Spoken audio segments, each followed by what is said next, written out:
Hello, everyone. Welcome to my session here at Spark Festival. My topic is how to get unstuck as a startup founder, business owner, and entrepreneur. My name is Ram Castillo, and my goal for this session is an action-packed one, but it's primarily to help you get unstuck in your business, wherever you are in your business. And that might mean that you are a founder, you might be an established founder or a startup. So anything in that space, depending on your sector, your industry, your timeline on your business life cycle, there are going to be different things that you might get. And I hope that it means that you're making informed and empowered decisions through the tools that I'll be sharing with you. Now, a bit of context. The only way that we can truly be stuck is if we feel that we have limited or little options towards our desired outcomes, when we feel our backs are against the wall. Now, I hope to provide many options for you today. It may be in the form of a question. It may be in the form of a tool, a process, a practice, a framework, a method. Now, one size does not fit all, so I encourage you to take what you need, and that might be just one little thing. So we have a fair bit to cover, and I'm going to attempt to stick to this agenda, which is this 5-minute intro, welcoming you all, having you all settled, about 25 to 30 minutes on the keynote, and then hopefully some time for Q&A. If we don't have time for Q&A, then please send me a message on LinkedIn or DM me on Instagram, and I will be able to continue the conversation there. So here are all the things we're going to cover. Beliefs and behaviors, goal setting, rapid decision-making approaches, critical activities and minimums, structure and process, exploring business opportunities and markets. We'll look at desirability, viability, feasibility, and sustainability, business lifecycle spectrum, the strategic development of a business and its risks, and customer lifetime value. Now, I'm just going to touch on a little bit of those, but it might trigger things. So please take notes, take photos if you want, and we can have a conversation post this keynote. So beliefs and behaviors. We have to start here because it's a glimpse into our internal baseline. The question that we must ask ourselves is, what are the beliefs that have led you to behave the way you've been behaving? Because this whole topic is about feeling stuck. And a lot of the times we have to also start with, how willing are we to change or to adapt or to be open to new ideas? So we've got to look at this first dot point here, the values, the beliefs, which lead to the thinking, which lead to our actions, which of course lead to our habits, and we become the thing that we want to attain more of. So a few questions here for you as you start thinking about this and reflecting, because a lot of this is an internal reflection on where we stand. And these questions here also will help with that. What beliefs influence or completely govern your decision-making? Where did these beliefs come from? Which beliefs serve you well and which don't? Which beliefs actually helped you in the past but no longer help you now? So I want you to start thinking about this in terms of seeing how fertile your foundations are, how fertile that ground is for you to grow and to sort of break free from a tricky situation that you might be in. And then also think of these 3 A's, which is the awareness, the acknowledgement, and the action. I always use a tool where it's like, it's not just a fly on the wall, it's the fly flying around the scenario, and you're able to see areas of the situation or the scenario that you might not be able to see, those blind spots. So try to really become aware of the scenarios that you're in whereby you feel stuck in your business, acknowledge them, and find out ways to take action on them, which I'm going to share with you now. But the flip of this is also, could the opposite of those beliefs be true? Could the opposite of that be true? Because we have to ask ourselves and challenge. We might say that we're not capable enough, or we don't have the expertise in this thing.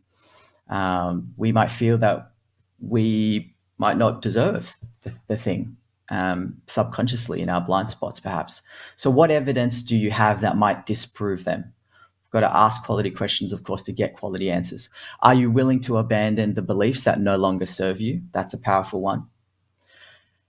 It's hard. It can be very hard, especially with our upbringing, our parents, our grandparents. They have had beliefs that have served them well in different environments, which sometimes can hinder us now. We've got to be prepared for change.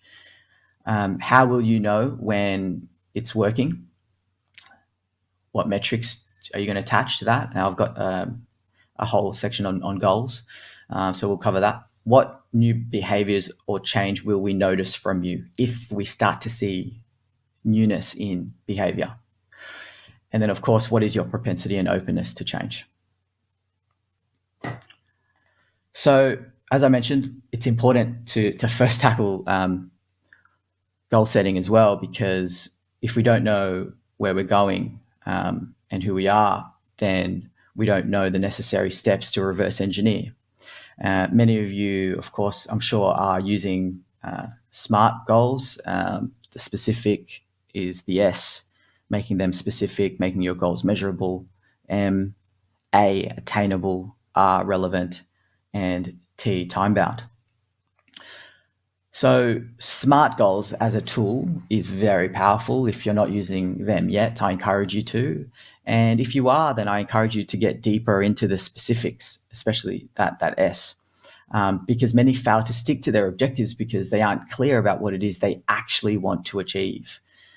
I find that more people are concerned about protecting their limitations rather than protecting what they want, their goals.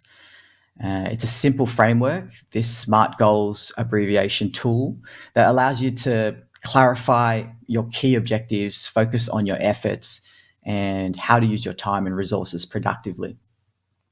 Because when we do make goals that are specific, measurable, attainable, relevant, and time-bound, you're increasing your odds for success by verifying that the goal is indeed achievable. You're identifying the metrics that define success and creating a roadmap to get to those metrics. And I encourage you to split up your goals into 3-month, 12-month, and 3-year frameworks. So a snapshot of it is making sure that you're using specific wording. We can't say that we want to grow the business. Grow how? Grow in awareness, grow in revenue, grow in capability, grow in market share, what and by how much and by when.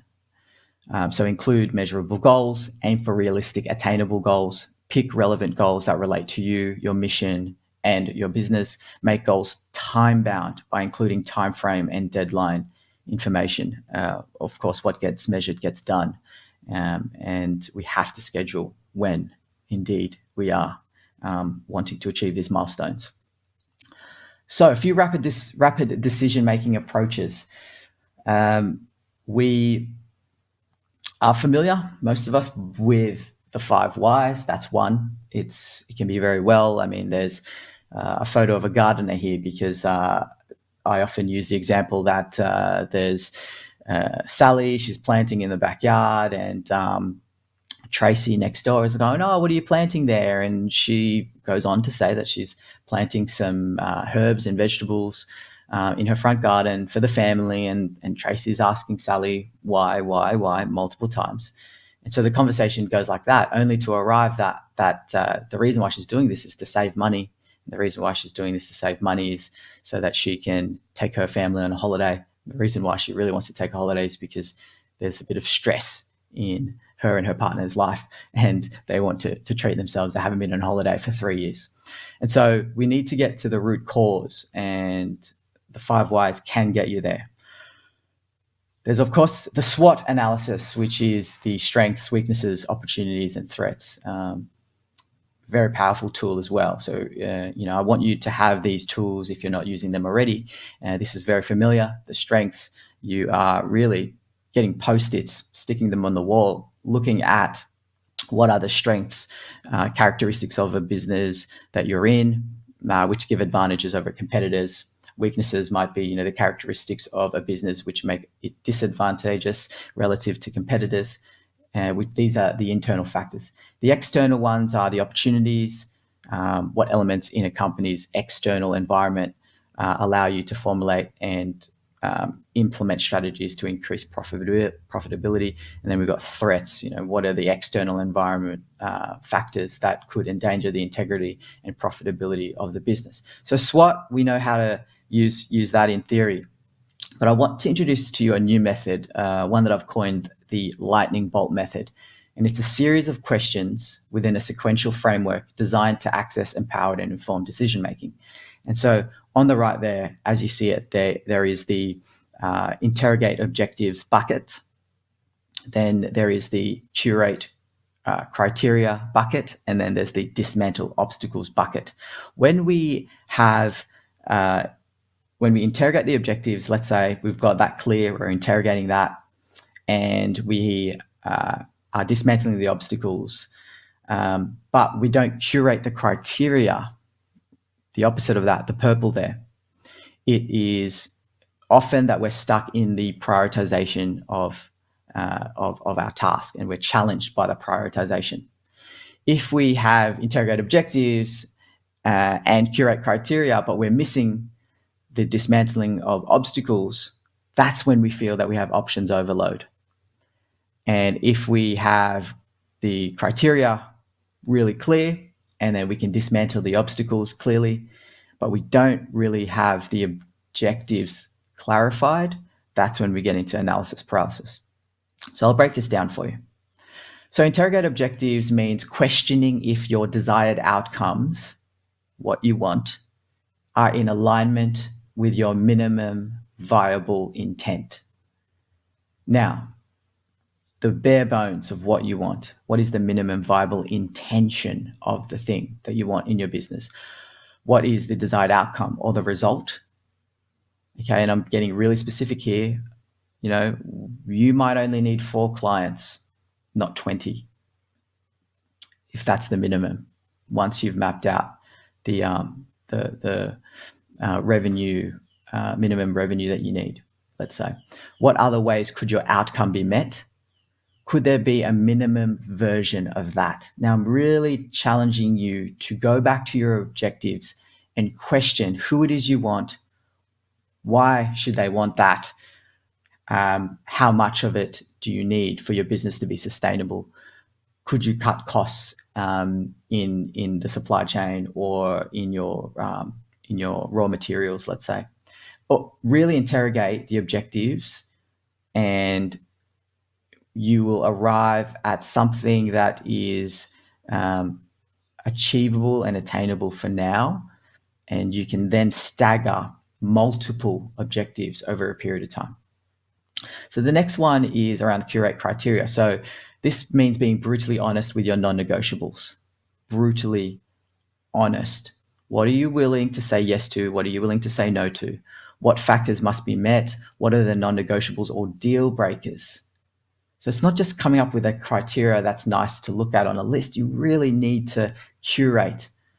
What is the non-negotiables here for me as a business owner and as a business, especially your values too? What am I willing to compromise? What am I not? What do you think are your limitations is another level of criteria. What are your resources? How much capital have you got right now?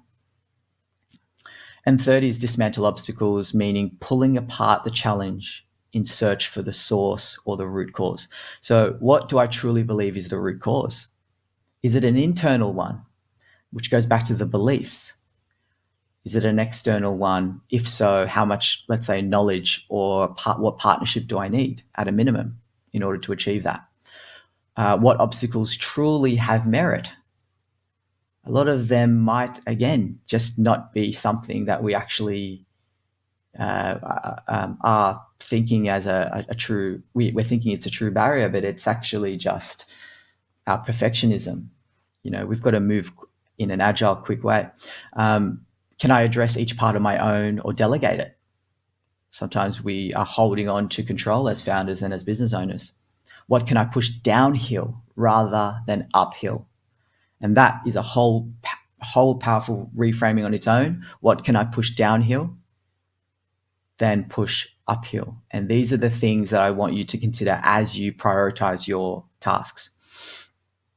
Critical activities and minimums. So now this leads to, as you can see, what are my critical tasks as a business owner, as an entrepreneur, wherever you are in your business? What is actually critical for me to do that if not done, the business will fail? And how I define critical versus not is high value activities and low. So high, very simple, that only you can do it. Only you can do it. Already you should be thinking about, okay, as a founder, my job is to build quality relationships, is the business development, the getting out there and establishing relationships, building rapport with key stakeholders, key decision makers in the market, obviously key clients. Low is someone else can do it. And there's a lot of stuff that we still are doing that can be done by someone else if we delegate that. And of course, we have to delegate by showing what good looks like. We also have a part to play to the success of the delegation.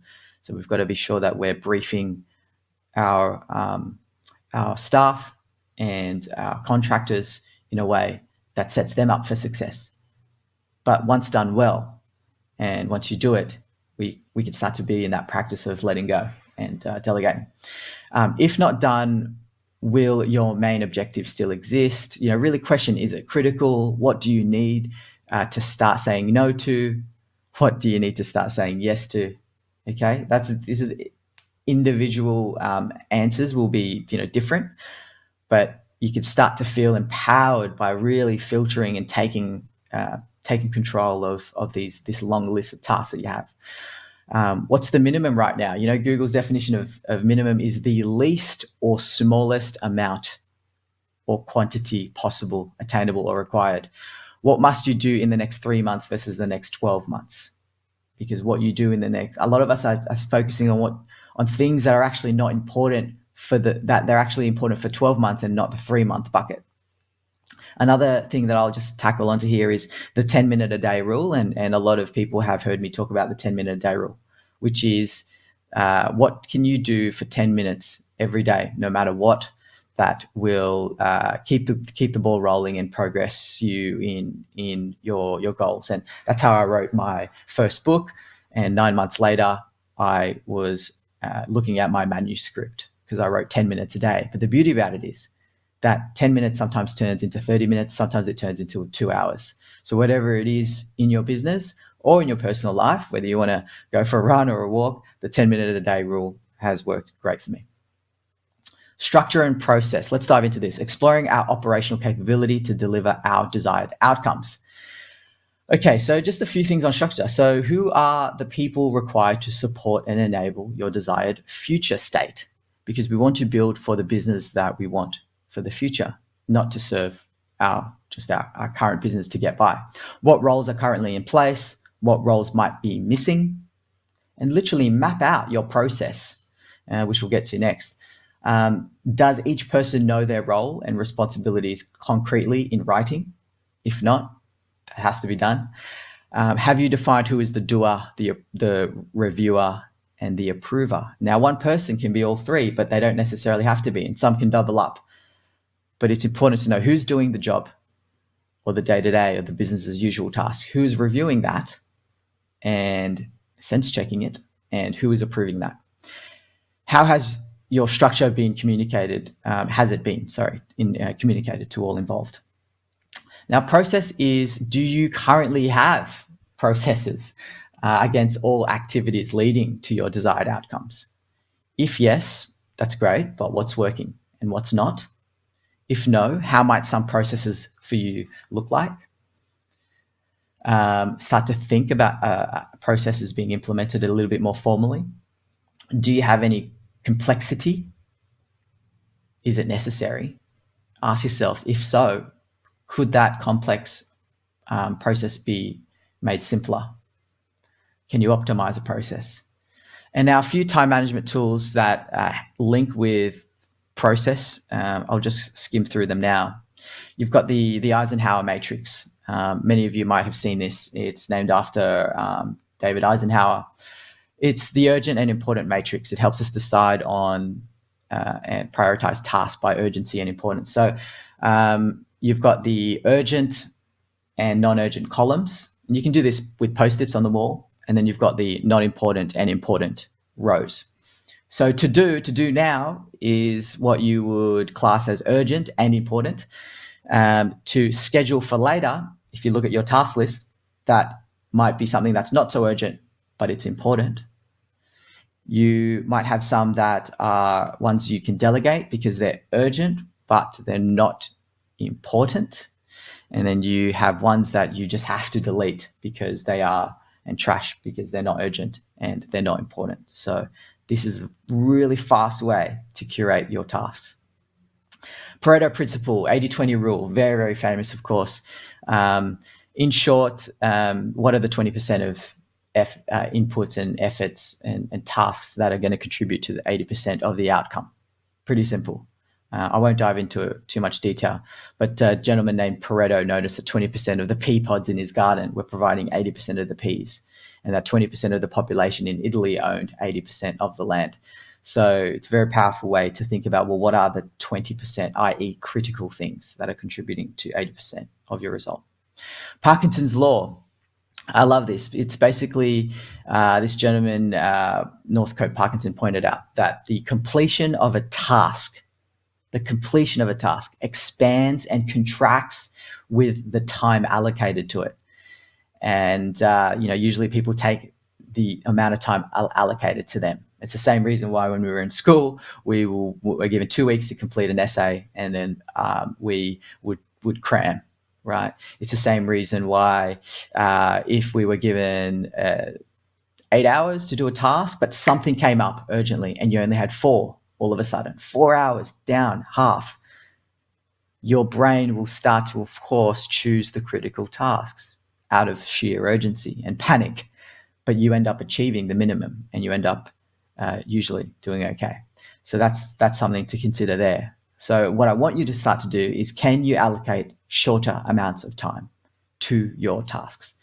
That's the secret to time management in what I've found. Allocate less time to tasks. Try it. Absolutely try it. The difference between efficient versus effective, I think it's important to note. Doing something unimportant well does not make it important. And I love this quote by Tim Ferriss. Efficiency is doing the right things. Effectiveness is doing the right things in the right order. So efficient means producing the desired result. Effective, though, means producing desired results without wasted material, time, and energy. And there's one example of this, which I always refer to when I started learning how to swim as an adult. And I thought it was important to paddle like mad and to kick very hard.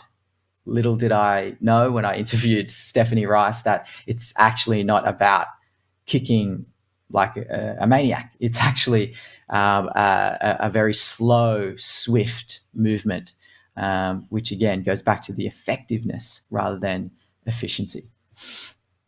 Exploring business opportunities markets. So here I'm going to talk to you a bit about strategic approaches to assess risk and increase market share.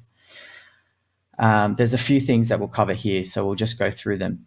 This is quite popular in terms of the desirability, feasibility, and viability, but I've added a fourth, which is the sustainability. And if you're thinking about starting a business, I would just start here as a main critical task with yourself or your stakeholders or your co-founders. Because you're just really asking yourself these questions. Desirability is around looking at, do people even desire this? Are we solving the right pain point? Are we building something that meets a real human need? Feasibility is more on the capability side. So can we feasibly bring this to life? Do we have the team, the time, technical capability, resources reasonably at our disposal? Are we building on our operational strengths, because we have to be resourceful too? The viability is more on the financial side. So it is, can your venture succeed as a profitable growing business? Does our solution contribute to long-term growth?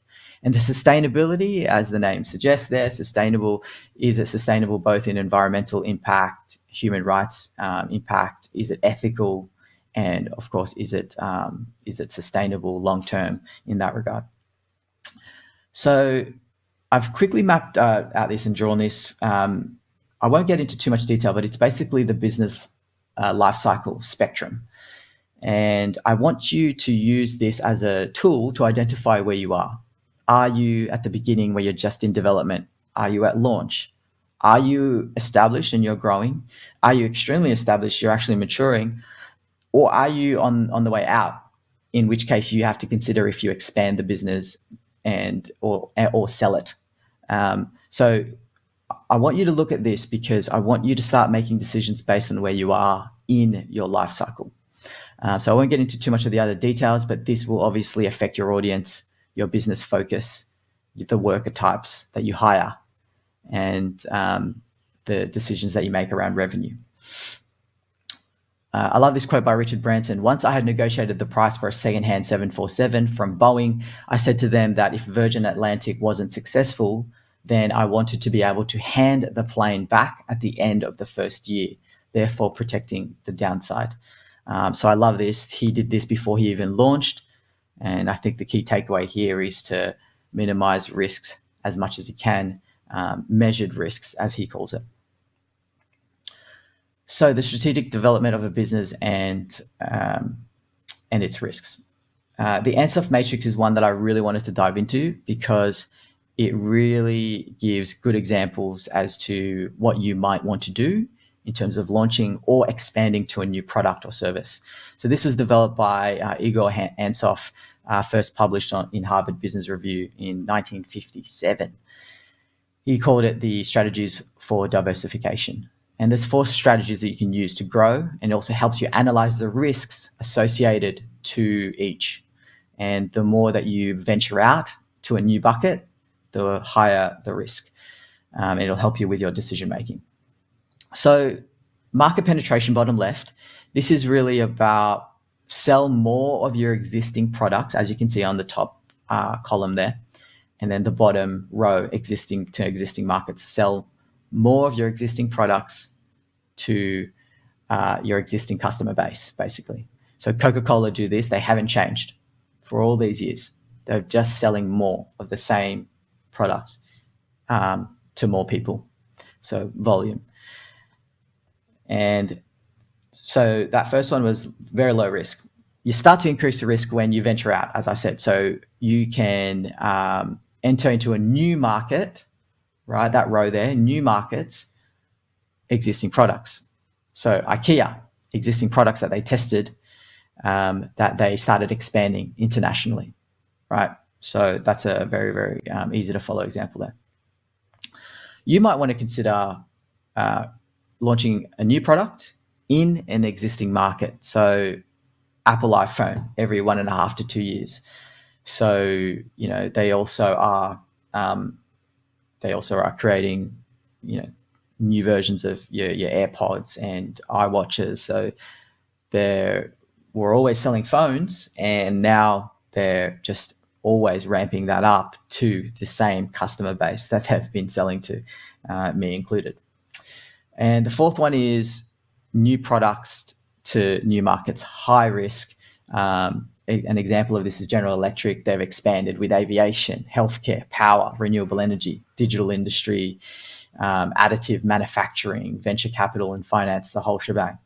So consider that if you are at that stage in your business life cycle. A few more slides here. The 3 horizons of growth, famously known by McKinsey. And basically, I want you to start looking at your efforts in 3 horizons. Obviously, horizon 1 is closer to you. Horizon 2 is a bit further out, and Horizon 3 is very far out. So when you are thinking about curating your tasks, understand, well, it goes back to your goals and your goal setting and the measurement, but what are the things that we need to do to maintain core business?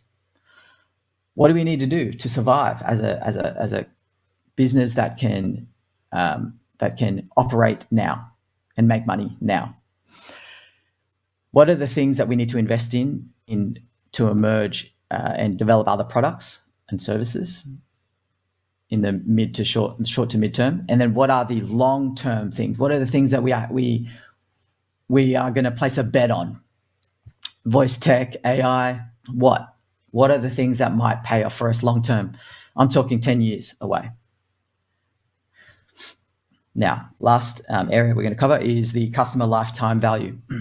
CLV, as many of you might know, the importance of why I wanted to end with customer lifetime value is because that we want to extend the life of the customer with us. And then we can understand how much we're using to acquire a customer. Pardon me.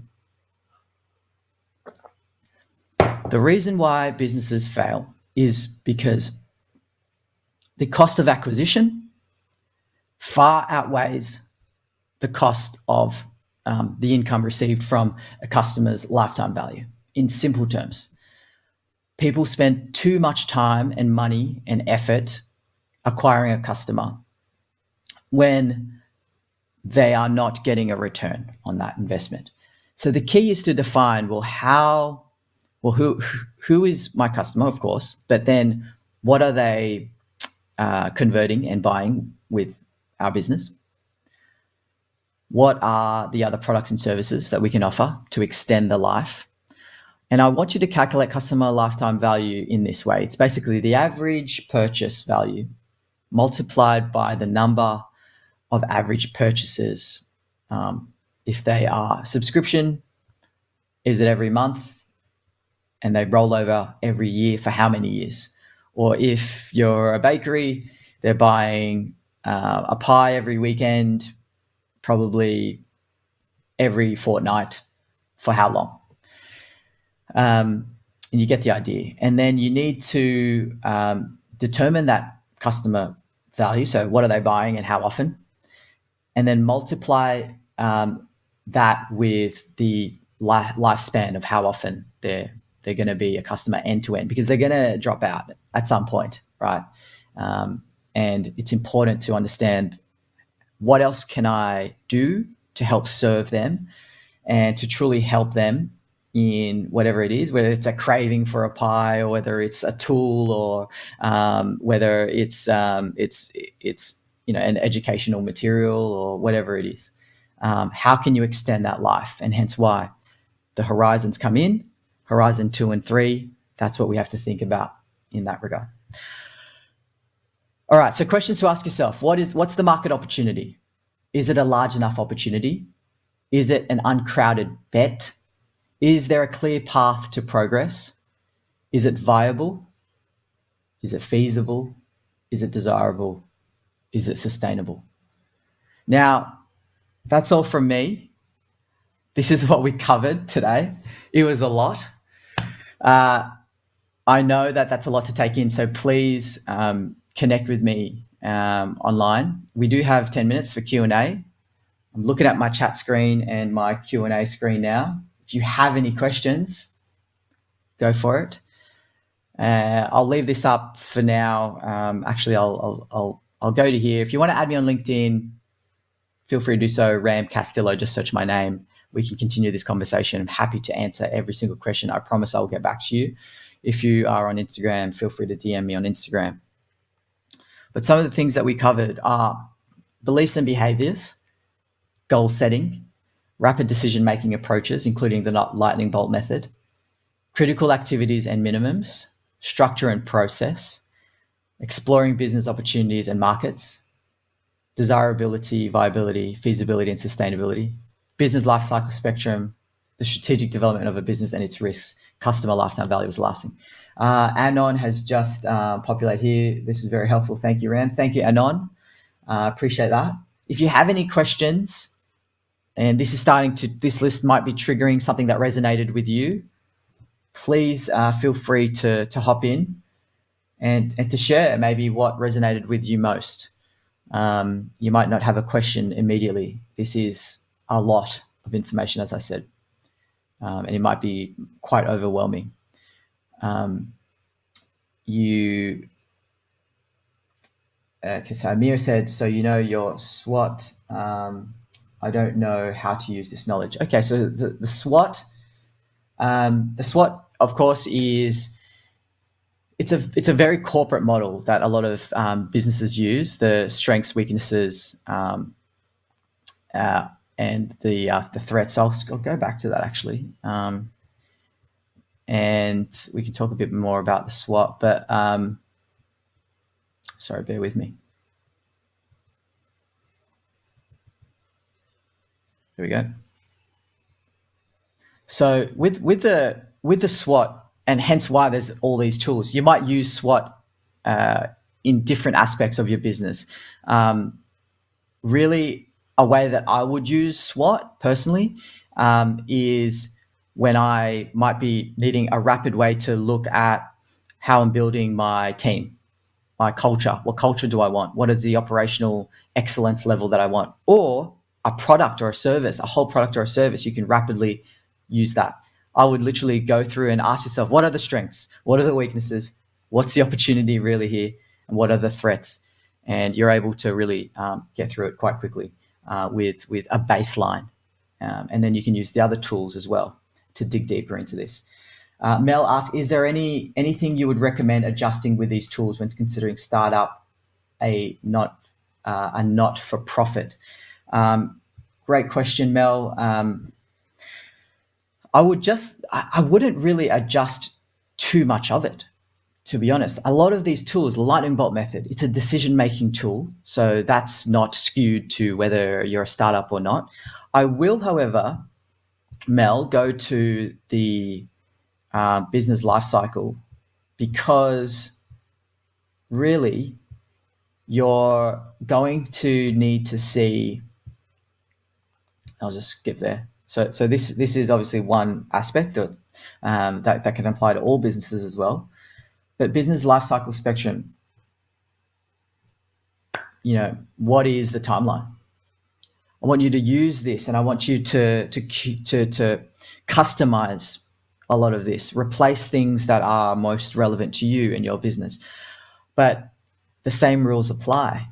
As a startup, who's going to be first adopting your business when you launch? Who do you need to hire? What is the awareness activities that you need to do? And then obviously a lot of this is internal stuff, from the beliefs to the how you manage your time, right? All of that's applicable no matter what business you are. But if there's something you're struggling with, Mel, please let me know.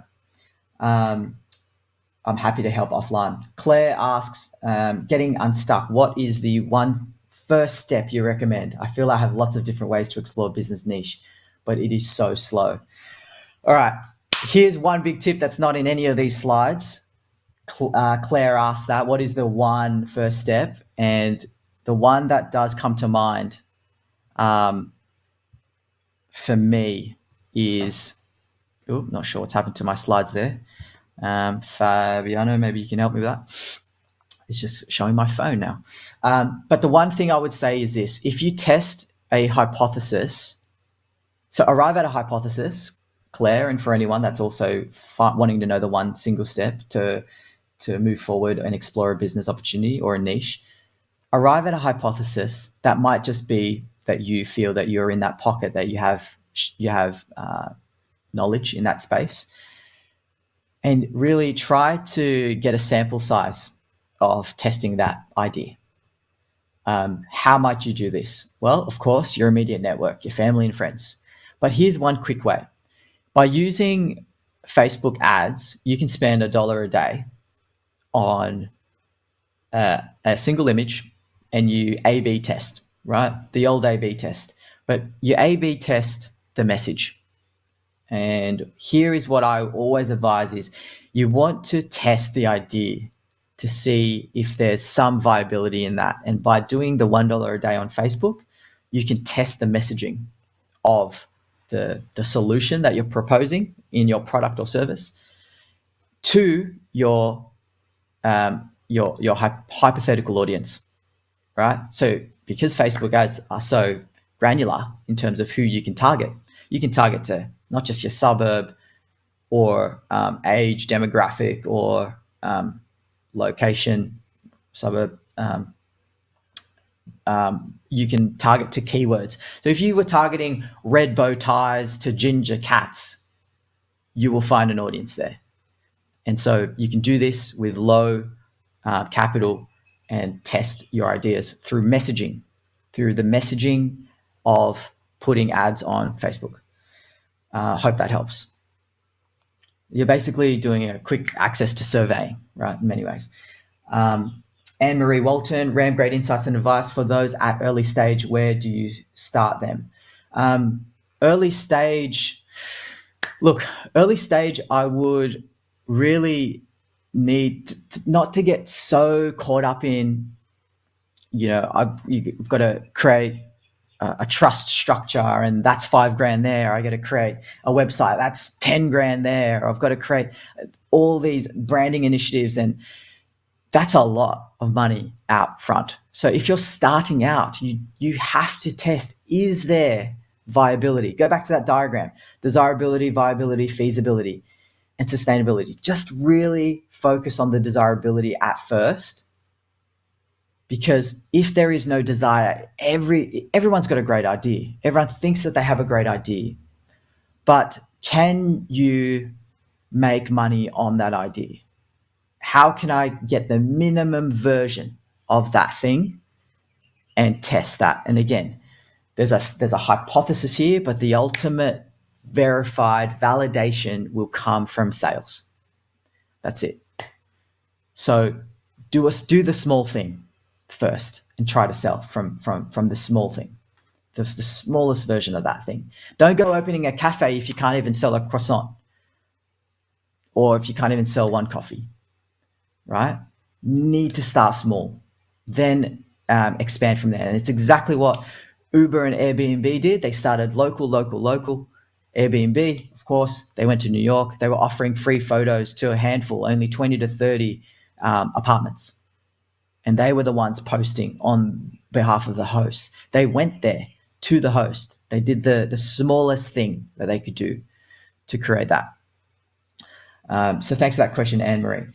Calvin, thanks, Ram. A great overview of key steps, models, mindsets for founders. Any book recommendation on the topic, or are you planning to write one? Thanks, Calvin. No plans to write a book as yet, but the lightning bolt method is probably the biggest thing that I would want you to get, something that I've been working on for ages, mulling over it for years and years, and I wanted a tool myself. So if there's anything, just take the lightning bolt method for now. There might be a third book in the works for me, but nothing planned. Any book recommendations I have? Plenty. Hit me up on LinkedIn and I'll give you a list of that. Effie, loved it, Ram. Very useful information on horizons, priorities. I'll be looking into Anself Matrix. Thank you for sharing. Thank you so much for being here, all of you. Appreciate that. Shirley, amazing presentation. Thank you for the valuable info. Sadly, I missed the first 12 minutes of it. Do you know if we can watch the recording later? I believe so. I have had confirmation that this is recorded. So please feel free to watch that, and you can do so. Shirley, thank you. Sebastian, awesome, Ram, thank you. Is there a way to get access to the slides? No, not at this point, but I believe Spark will be able to do that in terms of playing back the video when that's up in some time. That might be in a few weeks, that might be a month, I'm not too sure. Mike's from Symbiotech, great insights on how to get started with ideas. Thank you. Thanks, Mike. Keaton, thank you, Ram. Great session. Thank you, Keaton. Paula Jones, thank you. Down to 25 seconds left, so I appreciate you for being here. Time is precious. Thank you so much. Connect with me on LinkedIn. because I love helping entrepreneurs and business owners. I myself am that. I'm a coach and an advisor to entrepreneurs. So I hope to continue to inspire you to have more information to get you empowered and to help you get unstuck. Bye.